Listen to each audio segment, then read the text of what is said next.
বেশ কিছুদিন ধরে যুক্তরাষ্ট্রে চলছে নথিপত্রহীন অভিবাসীদের বিরুদ্ধে কঠোর অভিযান। সম্প্রতি অভিযান আরও জোরদার করেছে মার্কিন প্রশাসন। এই অভিযান ঘিরে গেল ৬ জুন থেকে উত্তাল হয়ে উঠেছে ক্যালিফোর্নিয়ার লস অ্যাঞ্জেলস শহর। প্রতিদিনই নতুন নতুন এলাকায় অভিযান চালাচ্ছে ইমিগ্রেশন অ্যান্ড কাস্টমস এনফোর্সমেন্ট। শুধু শুক্রবার রাতেই আটক করা হয়েছে অন্তত ৪৪ জন অভিবাসী। পুরো সপ্তাহে এই সংখ্যা দাঁড়িয়েছে ১১৮ জনে।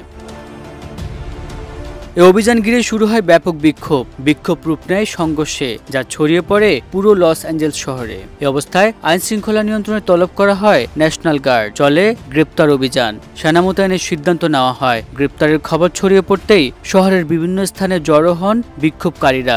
৮ জুন দক্ষিণ লস অ্যাঞ্জেলসে বিক্ষোভ চলাকালে ফেডারেল এজেন্টদের সঙ্গে সংঘর্ষে জড়ায় বিক্ষোভকারীরা। ব্যবহার করা হয় টিয়ার গ্যাস।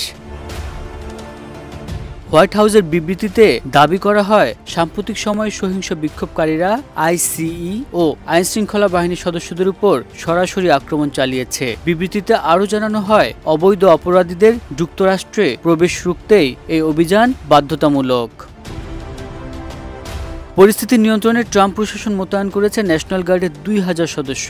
হোয়াইট হাউসের দাবি, সহিংস মোকাবিলা এবং বেআইনি অভিবাসীদের ঠেকাতেই এই অভিযান জরুরি। ডেস্ক রিপোর্ট, দেশ রূপান্তর।